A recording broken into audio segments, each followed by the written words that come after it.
ప్రియమైన దేవుని బిడ్డలారా, మీ అందరికీ నా వందనాలు చెల్లిస్తున్నాను. మరి సత్యవాక్య ఛానల్ ద్వారా మరొకసారి మీ మీ వద్దకు వస్తున్నాను. ఈరోజు మరి చిన్న విషయం, ఒక చిన్న విషయం.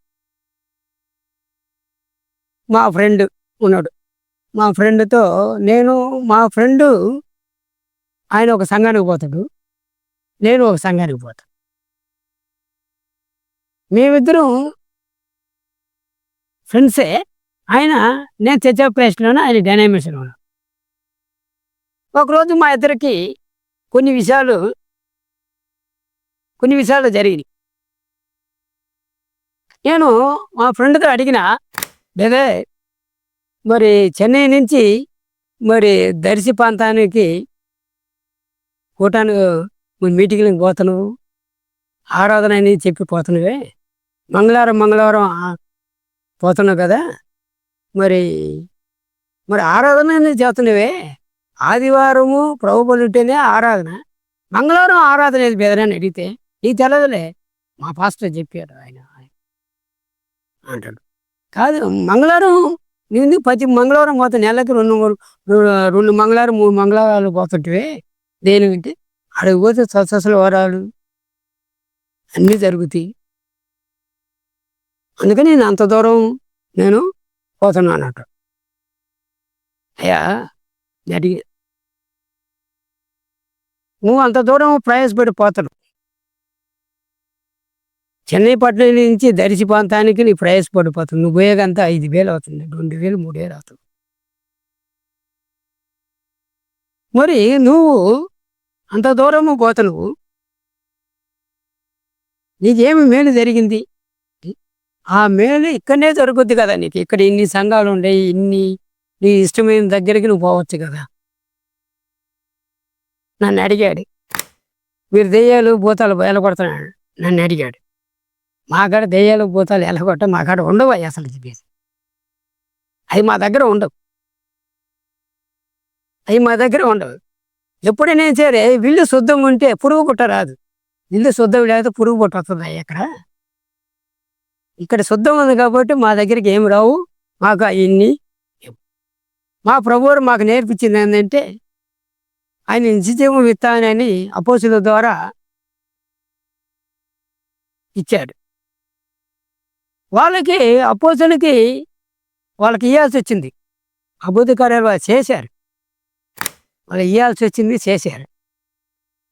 ఇప్పుడు మనకు అది అవసరం లేదు. ఆయన ఏమంటుందంటే, యేసు ప్రభువు వారు, నువ్వు ఉన్న చోట్ల ఆవగింజ విశ్వాసం నీలో ఉంటే చాలు, నా మాటిని నా ఆజ్ఞలు గైకొని ఆవగింజ విశ్వాసం నీలో ఉంటే చాలు, నీ శరీరంలో ఉన్న బలహీనము కానీ వ్యాధులు కానీ అన్నీ తొలగిపోతాయి అంటారు. కొండ కూడా నీ దగ్గరకు వస్తున్నట్టండి. ఆవగింజ విశ్వాసం నీలో ఉంటే కొండను కూడా కదిలీగలుగుతావు అంటాడు.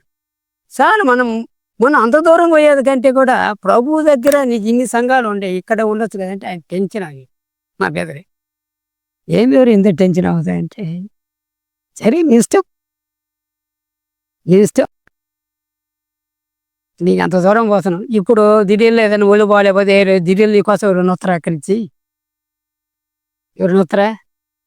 అంత డబ్బు చెల్లి చేసుకొని పోతాను, ఇంత డబ్బులు 4,000 5,000 చెల్లి చేసుకొని పోతాను, నెలకు 4 మాటలు 3 మాటలు పోతాడు. నీకోసం ఏదైనా ఒళ్ళు బాగాలేకపోతే నీ కాడికి ఎవరు వస్తారా? అడిగిన ఒక్కరు కూడా. అదే నీ సంఘం ఇక్కడ కానీ ఒక సంఘం వాళ్ళు ఉంటే ఆ సంఘమే నిన్ను ఆదుకుంటుంది, ఇక్కడ దగ్గర కాబట్టి. ఈ ఎక్కడున్న హాస్పిటల్లో ఎక్కడున్నా ఒళ్ళు బాగాలేకుండా ఏంది బెదరాలి బాగా పరుగులు ఎత్తుతాడు. ఇక దర్శి కలిసి నిన్ను చుట్టాలు ఒక్కరు కూడా రారు, అంత ప్రయాసపడతాను. నా దగ్గరికి రా, లేట్ ఇక్కడ ఏదైనా డైనామిక్స్, నువ్వు అంత దూరం డబ్బులు నువ్వు చెలువు చేసుకుని పోయి యాడికి పోయినా క్రీస్తే ఉండేది, అక్కడ పోయినా ఇక్కడ పోయినా ఎక్కడ పోయినా క్రీస్తు ఉండు. అయితే నిజమైన దాన్ని వెతుకు. ఆయన ఏమంటున్నట్టే, యేసుప్రభు వారు నా రాజ్యము నా నీతిని ఎతుకట్టడు. నిక్కనే ఎతుకు, నీకు దొరుకుద్ది, నీకు దొరుకుద్ది అంటుండు ఆయన. నువ్వు ఇక్కడనే ఎతుకు, నీకు దొరుకుద్ది. నేను అంత దూరం పోవాల్సిన పని లేదు. నా రాజ్యము నా రీతిని ఎప్పుడు ఎతుకుతావో నీకు దొరుకుద్ది అంటుంది. నీకేం కావాలన్నా దొరుకుద్ది అంటుంది. నా మాటలు లోబడు, నా మాటలు ఎప్పుడు నువ్వు లోబడుతావో నీకు సకలము దొరుకుద్ది అంటుండు ఆయన. నువ్వు అంత దూరం పోవాల్సిన పని లేదు.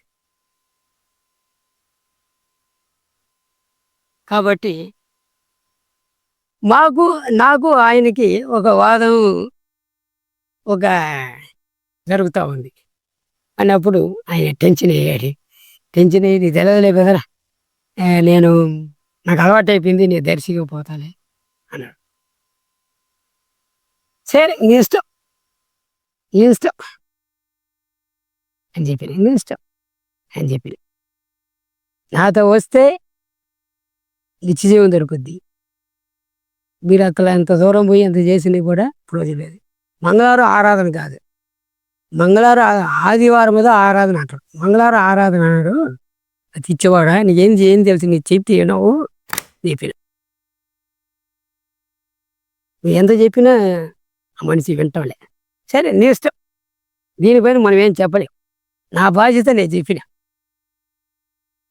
ఇక్కడుంటే 10 మంది నిన్ను ఆదుకుంటాడు, అక్కడ పోతే నిన్ను ఆదుకునే మనుషులు ఒక్కరొకరు ఉంటాడు. ఎందుకంటే ఇక అక్కడి నుంచి చెన్నై పట్టణానికి నిన్ను చూడటానికి ఒక్కరొకరు రారు. ఉన్న దగ్గర నీ ఇక్కడనే ఉన్నావు, నన్ను ఎత్తుకోమంటాడు, నన్ను ఎత్తుకో అంటాడు ఆయన. అంత దూరం పోవచ్చు పని లేదు అంటుండే యేసుక్రీస్తు కూడా. అది క్రీస్తులు అక్కడ ఉన్నాడు ఇక్కడ ఉన్నాడు అని చెబుతాడు, పోవద్దని చెబుతాడు. కానీ అంత దూరం పోవాల్సిన పని లేదు, నువ్వు ఇక్కడనే ఉన్నావు, నువ్వు ఇక్కడనే ఉన్నావు. నీకు 10 మంది నీకు ఏదైనా ఒళ్ళు బాగాలేకపోయినా నువ్వు వచ్చి నేను ఆదుకుండే వాళ్ళు పక్కలే దూరంగా నేను వచ్చి చూసి నాదుడు ఉన్నాడు అని చెప్పి. లేదా నాకు అలవాటు అయిపోయింది, నేను గాడికే పోతాను. సరే నీ ఇష్టం, అది నీ ఇష్టం. మీరు ఎంత చెప్పినా మీరు వినరు. అందుకు యేసు ప్రభువు మాట అంటాడు, మత్తయి సువార్తలో చూడండి.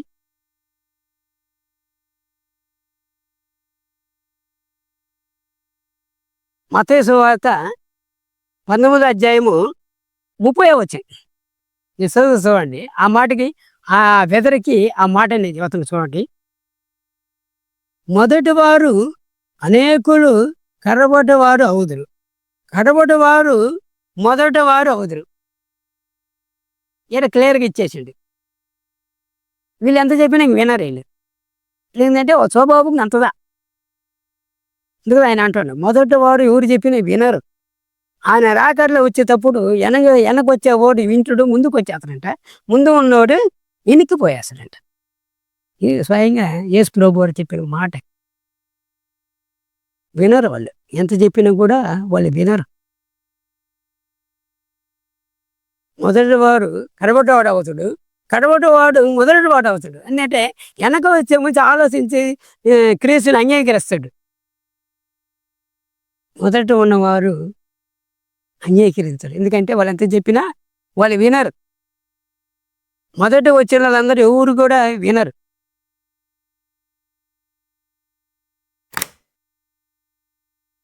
కానీ ఇక్కడ ఇంకో మాట కూడా అంటాం చూడు, అదే మాదిగా మత్తయి సువార్త 20వ అధ్యాయము 16వ వచనం. ఈ ప్రకారమే కడపటి వారు మొదటి వారు అవుదురు, మొదటి వారు కడపటి వారు అవుదురు. ఇదే ఇక్కడ కూడా ఇదే మాట చెబుతాం. ఆ ప్రకారమే అంటే యేసుక్రీస్తు క్లియర్గా చెప్తాం. ఎందుకంటే వాళ్ళు ఎట్లా ఎన్ని చెప్పినా వాడు వినరు. వాళ్ళ స్వభావం వాళ్ళ దగ్గర లేదు. అందుకదా నా రాకడ నేను వచ్చే ముందుగా వెనక వచ్చేవాడు ముందుకు వచ్చేస్తాడు. ముందు ఉన్నవాడు ఎంత చెప్పినా వాళ్ళు వినరు. కొన్ని సంఘాలు కూడా మరి వాళ్ళు కూడా వినరు, ఎందుకంటే వాళ్ళు కూడా వాటిలోని ప్రెస్టీజీలు గౌరవాలు చూస్తున్నారు. మేము 20 సంవత్సరాలు సంఘం తెరిపించి తిరిగినా చర్చా ప్రెస్ట్ పేరు పెట్టుకోవాలంటే మాకు ఎంత బాగుంటుంది. గౌరవం చూస్తుంది. 20 సంవత్సరాలు నేను 30 సంవత్సరాలు నేను ఇక్కడ జరిపిస్తా, తిరిగినా పేరు మరుచుకుంటే ప్రజలు ఏమంటారో అని ఒక భయం కూడా ఉంది. వాళ్ళకు ఒక తెలుసు, అయినా కూడా వాళ్ళు వినరు. ఎందుకంటే ఇంకా స్వభావం అట్టపోవాల్సింది అంతే.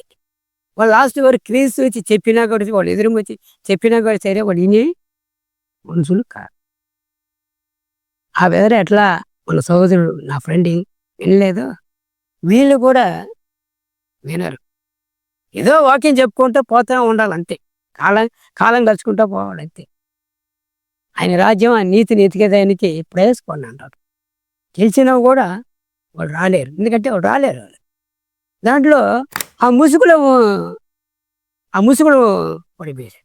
అదే 2 కొరింథీ 3:15 ఆ మాట ఉంది. ఆ ముసుగులో ఉన్నారు. ప్రభు వైపు తిరిగేదానికి చాలా కష్టపడ్డారు. ప్రభు వైపు తిరిగేదానికి చాలా కష్టపడ్డ. తిరగరట, సాధారణంగా తిరగలేరు, ఎందుకంటే ఆ ముసుగులో ఉండిపోయేసారు. లేస్తే వాళ్ళు ఏమంటారంటే, అయ్యా ఈ సంఘంలో బాగున్నది, పద్ధతులు బాగున్నాయి, క్రమం బాగుంది, అంత బాగుంది. అయితే మా నాయన ఆ సంఘానికి 20 సంవత్సరాలు మా నాయన పోయింది కాబట్టి నేను కూడా ఆ సంఘానికి నేను కూడా పోతున్నాను. వాళ్ళ నాయన పోయినట్ట, వాళ్ళ ఆయన పోతే నేను కూడా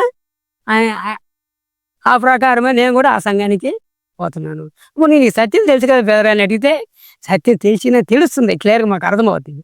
అయితే మేము రాలేదు. మా పెళ్ళిళ్ళు, మా పేరెంటాలు ఆయన చేసింది కాబట్టి నేను రావటానికి చాలా కష్టం. మరి విశ్వాసం మరి ఎట్లా, మరి ప్రభు మీద పైన నీకు పట్టుదల లేదా? నీకు సత్యమని తెలుస్తుంది ఒక పక్క, అని ఆ పట్టుదల నీళ్ళు ఎందుకు లేదు అంటే, విశ్వాసం ప్రేమ లేదు. విశ్వాసం ఆయన ప్రేమ ఉంటే ప్రభు దగ్గర వచ్చేదానికి అవకాశం ఉంటుంది. అయితే ప్రజలు ఇంకా వినలేరు. క్రీస్తు 2వ రాకడ త్వరలో రాకపోతుంది. క్రీస్తు 2వ రాకడ త్వరలో రాకపోతుంది. అక్కడ భూకంపములు, వరదలు, దేశాలు కొట్టకపోతాం. దగ్గరకు వచ్చింది, సమయం దగ్గరకు వచ్చేసింది. క్రీస్తు రాకడ సమయము దగ్గరకు వచ్చేసింది. అందుకని సత్యాన్ని పట్టకండి.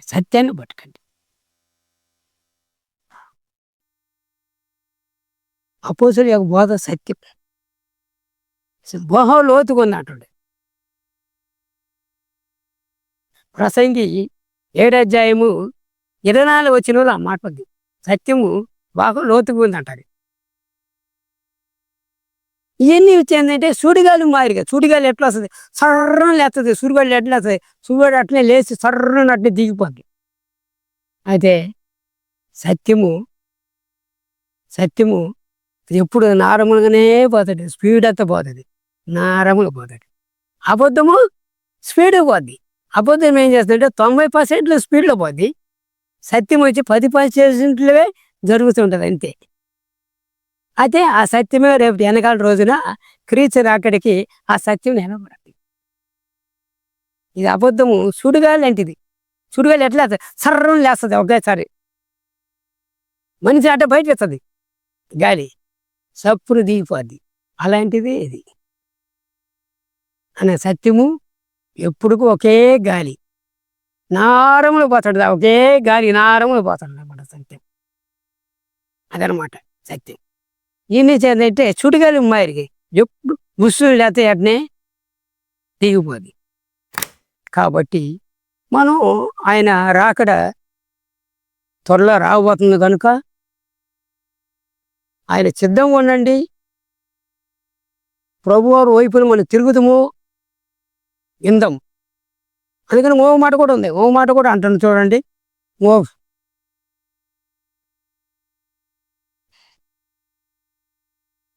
యోహాను సువార్త 8వ అధ్యాయము 47 వచనం. ఇక్కడ బాగా గమనించాలి, మీరు బాగా గమనించాలి. దేవుని సంబంధించిన వాడు దేవుని మాట వింటాడు.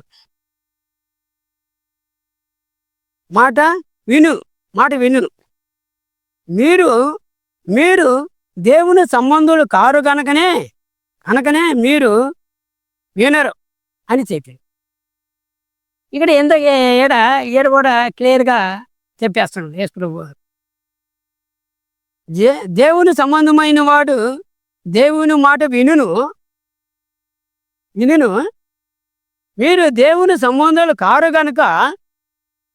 గనుక మీరు వినరు అని చెప్పింది. మీరు వినరు, మీరు దేవుణ్ణి సంబంధాలు కాదు కనుక మీరు వినరు. ఎందుకంటే ఆయన మాట మీరు వినరు. ఎంత చెప్పినా కూడా మానవుడి యొక్క ఎప్పుడూ మానవుడు ఆధారపడి ఉంటూ గ్రంథాన్ని నమ్మవు. మానవుని నమ్మినవంటే నువ్వు గ్రంథాన్ని నమ్మవు. గ్రంథాన్ని నమ్మితే నువ్వు మానవుని నమ్మవు. చదవాలనిపిస్తుంది అని చెప్పింది కరెక్టా లేదని చదవాలనిపిస్తుంది. అది నువ్వు మానవుడి మీద ఆధారపడింది కాబట్టి నీ గ్రంథం చదివేదానికి నువ్వు ఇష్టపడవు. అందుకు ఆ మాట అంటాడు ఆడ. దేవుని సంబంధం అయితే వింటుడట. దేవుని సంబంధమైనవాడు వింటుడట. దేవుని సంబంధమైన కాడు కనుకనే వాడు వినడు. ఎంత చెప్పినా వినడు. ఎందుకంటే అంతదా అది ఆయన రాకడ కిరీసు రాకడ త్వరలో రాబోతుంది కనుక మనం అందరం కూడా ప్రభువారి వైపు తిరుగుదాం. సత్యములోకి వద్దాం. సత్యాన్ని గ్రహిస్తాం. సత్యం ఉండేదానికి ప్రయాసపడదాం. ఆయన ఆజ్ఞలను కట్టడాలను మనం పాటిస్తాం. నువ్వు పాటించినప్పుడే నిత్య జీవం నువ్వు దొరుకుద్ది. అందుకు నా ఫ్రెండ్ కూడా అదే మాట చెప్పాడు. అయితే నా ఫ్రెండ్ వినలే. ఎందుకంటే అంతే, వాళ్ళు ఎంత చెప్పినా వాళ్ళు వినాలంటే కష్టం. దేవుడు వచ్చి దిగి చెప్పినా కూడా వాళ్ళు వినరు. కనుక విన్నవారు మాత్రమే ప్రభు దగ్గరికి వస్తారు. విననివాడు ప్రభు దగ్గరికి రాలేడు. మానవుని నమ్ముకున్నవాడు గ్రంథం చదివినవాడు మానవుని నమ్మడు. ఎప్పుడు గ్రంథాన్ని చదువుతుడు నీకు అన్ని సత్యము అనేది నీకు తేటగా తెలుస్తుంది. నీకు గ్రంథం చదవట్లేదు కాబట్టి నీకు తేటగా నువ్వు రాలేవు. ఎందుకంటే నువ్వు దాంట్లో ఎరుకుపోయావు. ఆ మాయలో ఎరుకుపోయిందని వల్ల ఏమంటే సత్యములో వచ్చేదానికి కష్టం. అందుకంటే సత్యం లోతుగా ఉంటుంది అంటాడు.